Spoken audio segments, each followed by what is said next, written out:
We've seen Jackson State play 3 games now this year, and I think it's safe to say that in 2023, their defining unit will be their defensive line.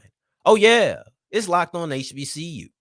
Play my music. You are Locked On HBCU, your daily podcast covering HBCU sports. Part of the Locked On Podcast Network, your team every day.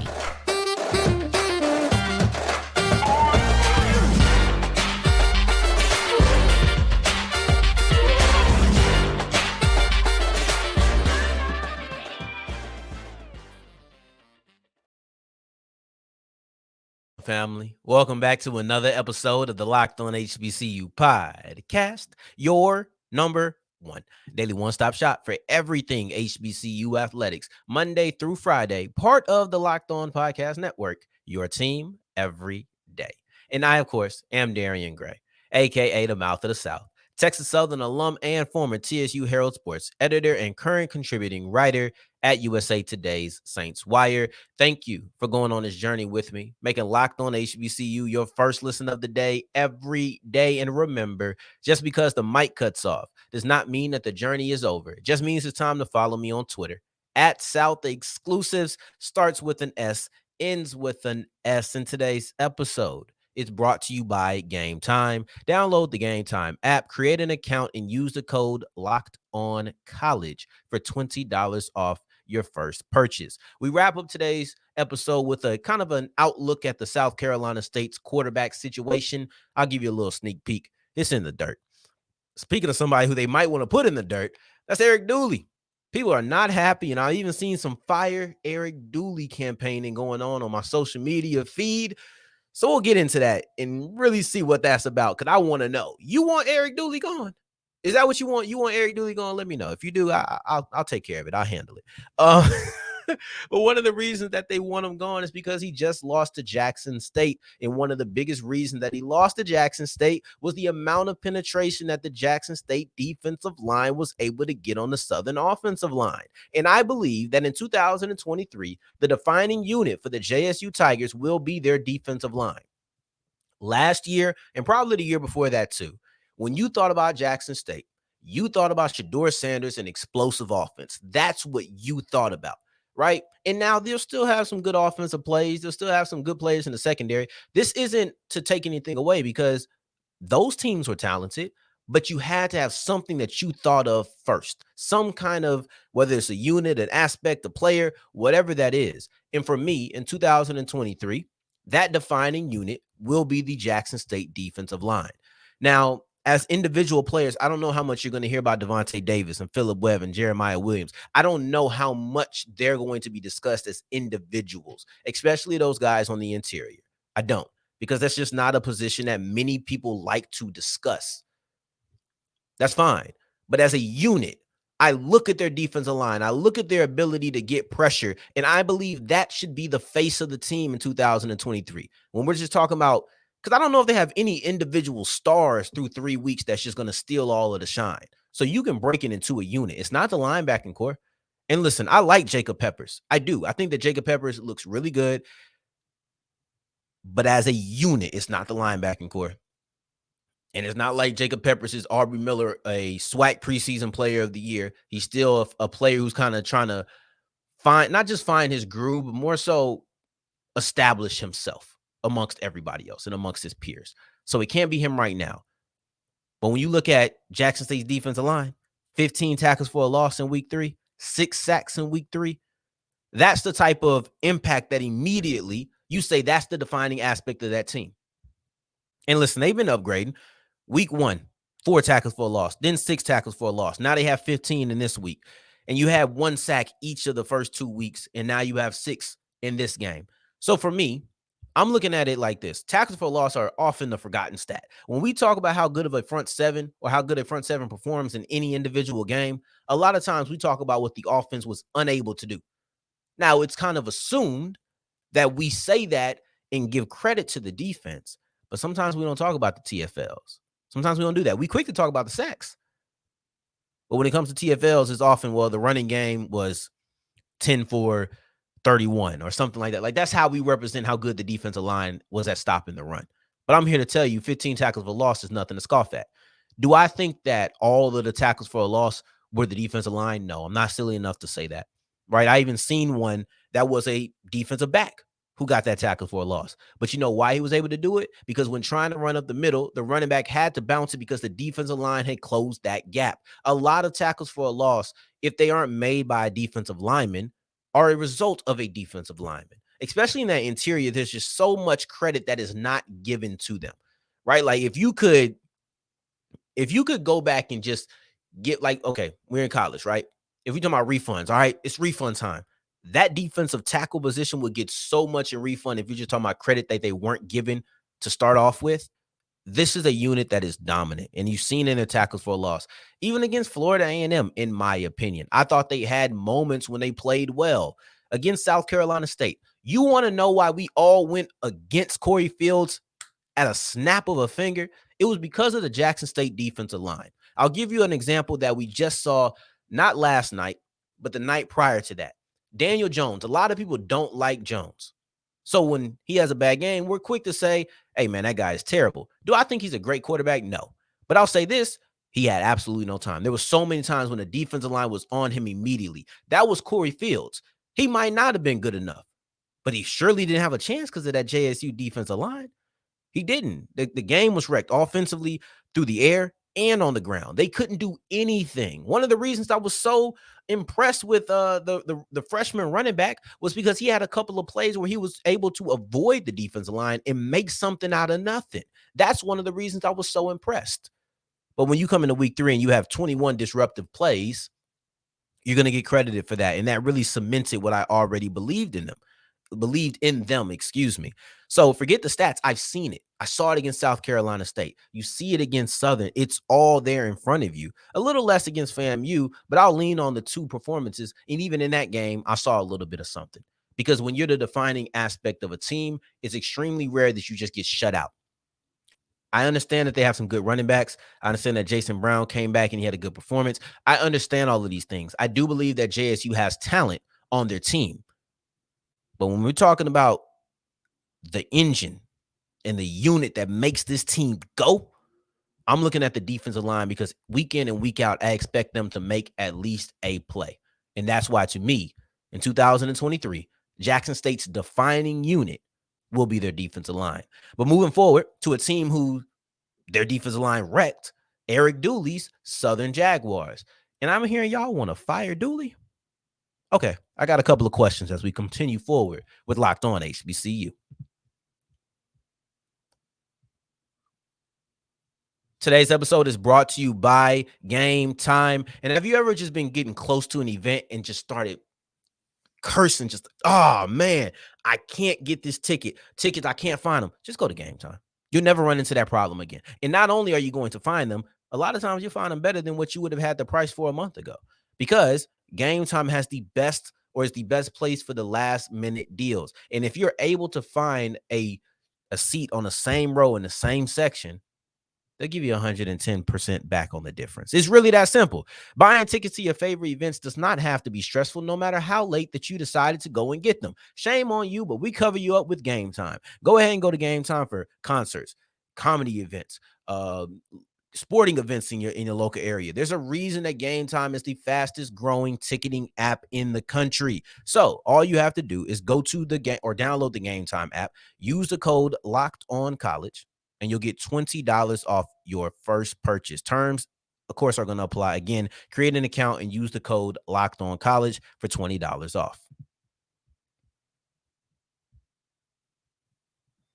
As we continue rolling on today's episode of Locked On HBCU, thank you for making this your first listen of the day every single day. I truly do appreciate it, sincerely. Now, on tomorrow's episode, we'll be talking about, I'll be using 3 words I don't like to use. I was wrong. Yes, I pat myself on the back on Monday for being right, but I'm fair. When I'm wrong, I'm wrong. And I was wrong about this specific team, and you have to wait and see exactly who it is on tomorrow. But don't forget, Friday, we'll have our college football kickoff live from 10 a.m. to noon. It'll be live on Locked On HBCU, and I'll be there at some point within the hour, giving the games that you need to watch in week 3. But I want to get into something right now. I've seen people saying Eric Dooley needs to be gone. I want to know what you think about it. I've heard it since Saturday. But I said, you know what? If I'm gonna get some clarity on this, let me talk to you and see what you think. What you think should happen where you're at with Eric Dooley, because I know the team isn't doing it. This is in no way a question of Eric Dooley's job security. Let's get that disclaimer out there right now before people say I'm overreacting. I'm not overreacting at all. I don't think that Eric Dooley has any insecurity in his job. I think he's firmly cemented as the Southern head coach, not only through this year, but then also next year. I think things would have to go so drastically wrong in order for him to be fired at the end of 2023.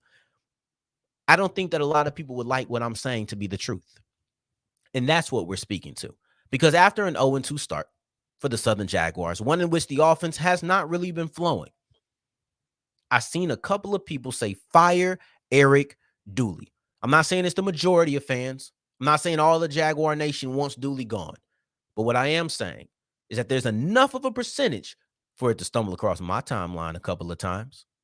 One of the biggest things that I saw, one of the funniest things I should say, it wasn't the biggest because I didn't really check the retweets and everything on it, but they accused Dooley of being a Grambling spy sent to destroy the rival organization. I'm like, man, y'all really cracking me up right now. But when we're looking at this, why are y'all frustrated? What do you want? Because I'm assuming you don't want Dooley gone right now, right? I won't take you so literal, but I'll give you a little bit of leeway and say you think that his job should be in jeopardy. You think that Dooley should be on the hot seat. You think that Dooley's job should be up for debate at the end of the year. I would assume those who are saying fire Eric Dooley aren't just doing it to be funny. There's some reason they want him gone, and there's some sort of outcome they're looking for at some point that is resulting in him no longer being the coach.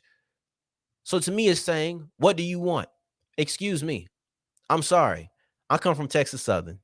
Texas Southern hasn't had a coach that has been able to deliver us to a SWAC championship berth in year one. I've seen many of coaches start 0-2. Now, I'm not trying to excuse mediocrity. I'm not. But I simply don't believe that getting to the SWAC championship in your first year is mediocrity.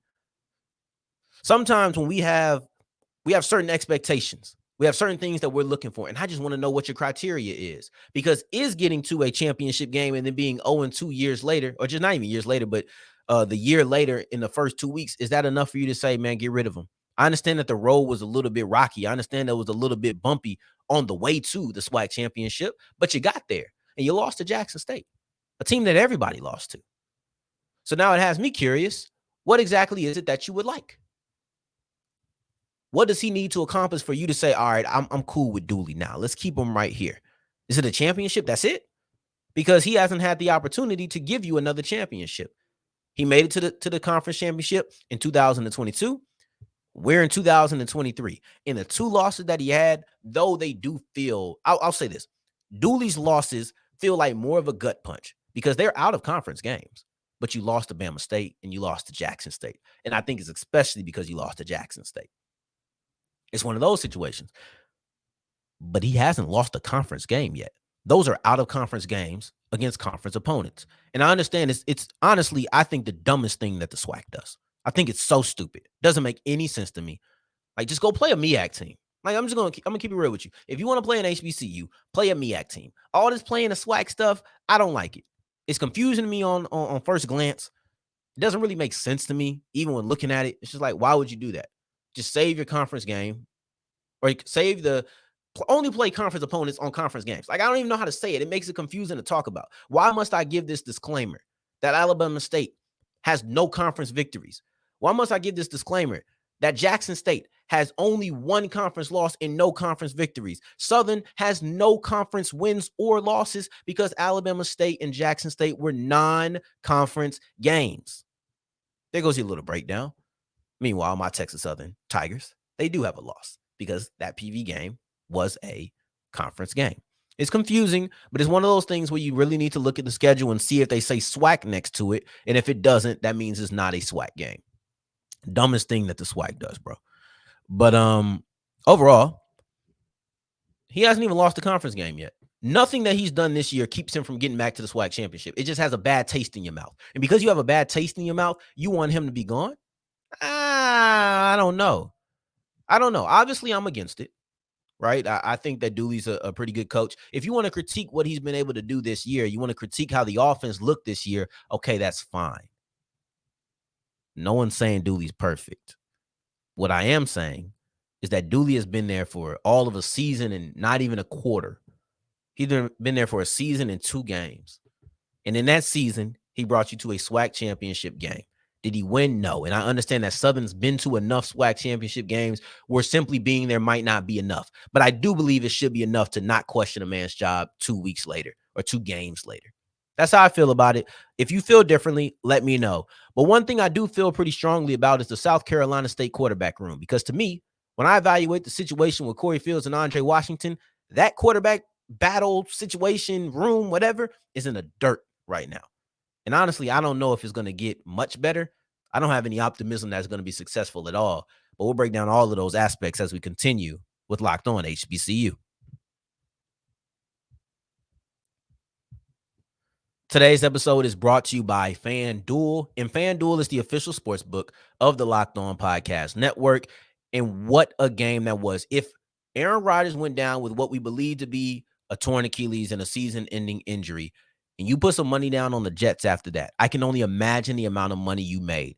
Shout out to Xavier Gibson for that magnificent punt return touchdown. It was a great way to end the game, and I'm glad that I was up enough to where Josh Allen's 4 turnovers did not hurt me that bad. I still won.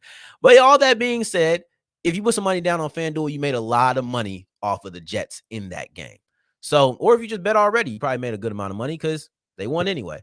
Go to FanDuel.com. The NFL season is here. Put $5 down, and if you're a new customer, you get $200 back in bonus bets. If you're an existing customer, you get $100 off the Sunday ticket, so you can watch more football and you can put down more bets on the one place you should. FanDuel.com/LockedOnCollege. Let's say it again, y'all. That's FanDuel.com/LockedOnCollege, the one and only place that you should be looking to make your money. As we're wrapping up today's episode of Locked On HBCU, I appreciate you for making this your first listen of the day, every day. Making it all the way to segment 3. And you know that I thank you 2 times for that. Thank you. Thank you. South Carolina State's quarterback situation is in the dirt. Simple and plain. When I look at what the quarterback, the leader of the offense looks like right now, that situation is in the dirt. Now, every day, you know how I feel about quarterback battles that go into the season. I'm not a fan of them. I think I kind of tiptoe around it at times, so maybe you don't fully know. Allow me to tell you exactly how I feel about quarterback battles that go into the season. This is the part that you're familiar with. It either means that you have 2 guys who are excelling or you have 2 guys who are disappointing. Either way, there's not enough separation. But here's what I might not say all of the time. I might have said it once or twice, but this is how I feel. If you're going into a quarterback battle that is 1 week, 2 weeks into the season, I don't think you have the guy. I'm very pessimistic when it comes to that. I don't believe that you're going to have a successful season. And I'm tired of tiptoeing around it and saying what the possibilities and trying to play it safe. That's how I feel. If I'm going to be wrong, I'm going to be wrong. Matter of fact, this is another situation where I'm putting this out here. When I'm talking about it being in the dirt, I'm not only saying that it's in the dirt as in bad. I'm saying it's in the dirt as in 6 feet. I think it's dead. I don't think success is coming from how they're currently going to run their quarterback operations. I just don't see it as a viable path. I don't. 2 quarterbacks. But if you said, listen, we played 2 quarterbacks against Georgia Tech, we're going to do it again. And I gave this whole spiel about quarterback battles. You might be questioning, well, they're not even in a quarterback battle. No, they weren't. Not to start the year, it was Corey Fields' team. He started against Jackson State, but he looked so bad that people were saying bench him. And they did bench him during the game. They brought him back, but then apparently he was dealing with an injury. Maybe that's the reason he sat in the first place. Maybe it wasn't even a benching. Maybe he just had to sit down because of injury, and he didn't play the next game. Well, he came back in week 2, right, because they played 3 games, but week 0 was their first game. So he came back in week 2, and he split time with Andre Washington. I do not believe you can be a successful team while splitting quarterbacks, especially not the way that Buddy Pough explained it. The way that Pough explained it is that each quarterback has different strengths, and we're going to use their strengths interchanging with them going in and out of the game. No. I'm sorry. That is not a plan that I can get with. Now, if you want to say that I have a package for this quarterback, cool. But if this quarterback does this well and this quarterback does this well, well, as a defense, I'm sitting here like, well, I know what's coming now. Andre Washington's in the game. We're going to do this. Corey Fields is in the game. We're going to do this. To me, that makes it extremely easy on a defensive coordinator to know what to do and when to do it. I don't like that. I don't. See, the Saints always had Taysom Hill for multiple years now at this point. I think what? I think Hill has been around for 5 years at this point, I think. Gosh. And he's always had a package, and we've always had a certain era or aura of predictability when he came into the game. But that was okay because it was only a couple of plays. But if you're looking at 12 snaps for the quarterback who's secondary, 15, 20 snaps, like how much are they going to be in the game? How much is this split really going to be 50-50? We'll see. But he made it sound like it's going to be a lot of interchanging parts. To me, this is similar to when the backup comes in. It can be effective for a short amount of time, maybe even in that game. The team wasn't prepared for the backup quarterback, and this is what happens. Oh, it caught you off guard. But we have 3 weeks. You're doing this after week 2, and you have 3 weeks going into MEAC play. So you're going to have 1 game, 2 games, 3 games for them to figure you out and to see how you're interchanging your quarterbacks. If I missed something on what Pough said, maybe I misunderstood exactly how he meant he was going to rotate his quarterbacks. I don't know. But the way I heard it is they're going to go with a 2-quarterback system and use both of these quarterbacks to their strengths, not have a package for one. I just don't like it. I don't. I think that North Carolina Central is going to figure it out. I think that Howard's going to figure it out. I think that Morgan State's going to figure it out. And I don't care if Norfolk State or Delaware State figures it out because I already have the 3 top teams in the conference figuring it out. And that's enough for this to not be successful. I just don't understand how you can move forward.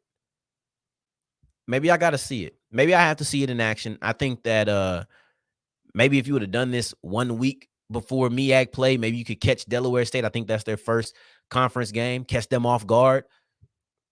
But now they know what's coming. So I'm not here for this one. I'm not. I don't think that this is a good move. To me, South Carolina State's quarterback situation is in a bad place. And a good friend of mine and I were discussing South Carolina State and whether or not we ready to proclaim them dead. I said no, and I'm going to stick to that. I still need to see more things. I need to specifically probably see once they get into conference play if I'm ready to say, yeah, it's over for them. And we're not talking about 1 win, 2 win. We're talking about championship. We're talking about 2nd, 3rd play. I don't know. I don't know if they can crack and be that surprise team. I don't know. But I'll say this. I appreciate you. That's one thing I do know is that I appreciate you for making this your first listen of the day every single day. That is always greatly appreciated. That will never be in the dirt. But tomorrow's episode, I'm going to say 3 words. It's going to be the tagline. You're going to see it on the thumbnail. Tomorrow's episode, I was wrong. I came on here and I pat myself on the back yesterday for saying I was right about the keys to victory, but I was wrong about this one school. I ain't got too much pride to admit it. So I'm going to tell you why and what I've seen from this one school. And I'm going to keep it. Maybe you can guess who you think the team's going to be that I'm discussing. I won't tell you if you're right or not, but it would be nice to see if you guess.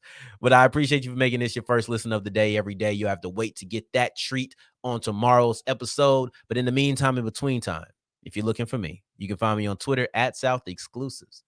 Take care. Stay blessed. Peace.